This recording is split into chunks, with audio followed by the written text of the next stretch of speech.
عمومی طور پہ جب نکاح ہوتا ہے تو خاتون نے گھر چھوڑ کے شوہر کے گھر میں آنا ہوتا ہے۔ ایک تہذیب اس گھر کی تھی، ایک اس نئے گھر کی ہے، اس میں تھوڑا سا تفاوت ضرور ہوگا، خاندانوں کے فرق سے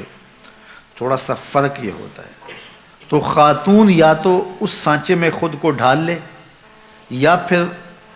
وہ خاندان خاتون کے مزاج کے مطابق ڈھل جائے، دونوں میں سے ایک ہوگا، تب موافقت پیدا ہوگی۔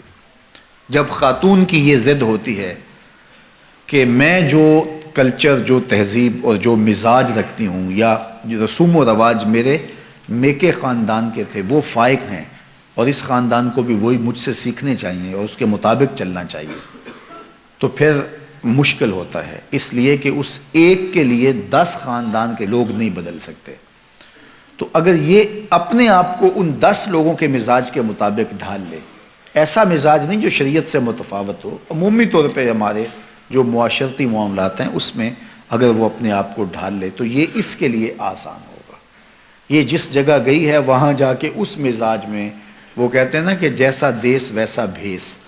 تو وہ وہاں جا کے اس بھیس کو پہن لے تو یہ عجیب نہیں لگے گی،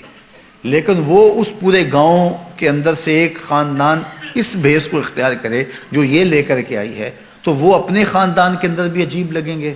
اور جو ہے وہ بالخصوص کہیں گے کہ بس یہ تو اس خاتون نے ان کو اپنے نرغے میں لے لیا۔ تو جو شریعت بیضاء کا مزاج ہے اس میں اچھی چیزیں اس خاندان میں آہستہ آہستہ منتقل کر دی جائیں، یہ تو ایک خیر کی بات ہے، لیکن عمومی رویے جو رواج کی حد تک ہیں اور شریعت سے متصادم نہیں ہیں وہ خاتون کو ہی بدلنا ہوگا۔ اور جب خاتون اس بات کی ضد کرتی ہے کہ میرے مزاج کے سانچے میں یہ ڈلیں تو پھر تناؤ پیدا ہو جاتا ہے اور الجھاؤ پیدا ہوتا ہے، اور یہ الجھاؤ بالآخر طلاق تک جا پہنچتا ہے۔ تو اس چیز کا خاتون کو بالخصوص خیال رکھنا چاہیے۔ خاوند کو اندھیرے میں رکھنے کی وجہ سے بھی باہم تناؤ پیدا ہوتے ہیں۔ بعض خواتین بہت چالاک بننے کی کوشش کرتی ہیں اور بہت سارے چھوٹے چھوٹے امور میں گھر کے اخراجات اور دیگر معاملات سے لے کر کے جو ہے وہ خاندان کے دیگر امور تک اپنے خاوند کو اندھیرے میں رکھنے کی کوشش میں لگی رہتی ہیں۔ ایسا ہوتا نہیں ہے، کچھ خاوند ایسے ہوتے ہیں جو ان کو کسی چیز کی سمجھ نہیں آتی ہے، لیکن عمومی طور پہ اکٹھے رہتے ہوئے یہ بات سمجھ میں آتی ہے۔ تو بعض تو کہتے ہیں کوئی بات نہیں، یہ ہوتا ہے، لیکن بعض کے اندر طبع کی سختی اتنی ہوتی ہے کہ اس کو پھر گوارا نہیں کر پاتے، اور پھر عورت اس عادت سے مجبور ہو کر پھر دوبارہ اسی کام پہ آتی ہے، اور پھر آہستہ آہستہ یہ اختلاف بڑھ جاتے ہیں اور کس دن طلاق تک بھی نوبت پہنچ جاتی ہے۔ اس لیے عورت کو کوئی ضرورت نہیں ہے کہ اپنے شوہر کو اندھیرے میں رکھے۔ شوہر اس کو جتنی اجازت دیتا ہے، جتنا آگے بڑھنے کی، اخراجات کے حوالے سے، رشتہ داروں کے ساتھ معاملت کے حوالے سے، اور دیگر جو ہے وہ معاشرتی تعلقات کے حوالے سے، بیوی کو اتنا ہی آگے بڑھنا چاہیے اور شوہر کی مرضی، مشاورت اور رضا کے مطابق ہونا چاہیے۔ تو اس سے انشاءاللہ ایک خوبصورت ازدواجی زندگی جنم لیتی ہے۔ لیکن اگر خاتون کہے کہ بس نہیں ہے، میں خود اپنی مرضی کی مالکہ ہوں اور شوہر کو میں پتہ بھی نہیں چلنے دوں گی اندھیرے میں، تو ایک دن جب اس کی خبر اس کو ہوتی ہے تو پھر ایک دم اس کا غصہ عود کر آتا ہے، جس کے نتیجے کے اندر تلخی پیدا ہوتی ہے۔ تو خاتون کو یہ کبھی نہیں کرنا چاہیے،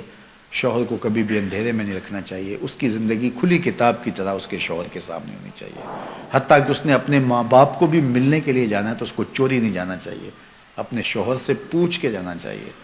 اور اگر وہ اجازت نہیں دیتا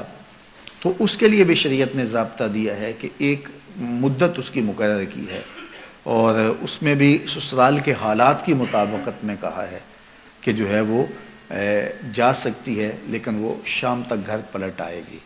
اگر وہ اس صورت میں ہے کہ شوہر بہت ظالم ہے، وہ جانے نہیں دیتا، تو ظاہر ہے کہ قطع تعلقی تو نہیں ہوگی، تو وہ ایک مخصوص مدت کے بعد جو ہے وہ جا سکتی ہے، لیکن شام کو پلٹ آئے گی۔ لیکن عمومی طور پہ ایسے ظالم شوہر تو کم ہی ہوتے ہیں، عمومی طور پہ تو جانے دیتے ہیں، تو ان کی اجازت کے بغیر۔ اب اگر کسی وجہ سے وہ کبھی روک دیں، بعض حالات ایسے ہوتے ہیں معروضی حالات، تو پھر بیوی کو رک جانا ہی اس کے لیے عافیت ہوتی ہے۔ آج کل تو دیگر ذرائع سے حال احوال جو ہے وہ میکے کے معلوم ہوتے رہتے ہیں، تو اس لیے یہ کہنا کہ بس تم مجھے روک نہیں سکتے ہو تو میں جاؤں گی، تو یہ چڑ اور ضد پیدا ہوتی ہے اس سے، اور جس سے جو ہے وہ دوری پیدا ہوتی ہے۔ تو یہ چیز بہت غلط ہوتی ہے اور اس سے جو ہے وہ طلاق تک نوبت آتی ہے.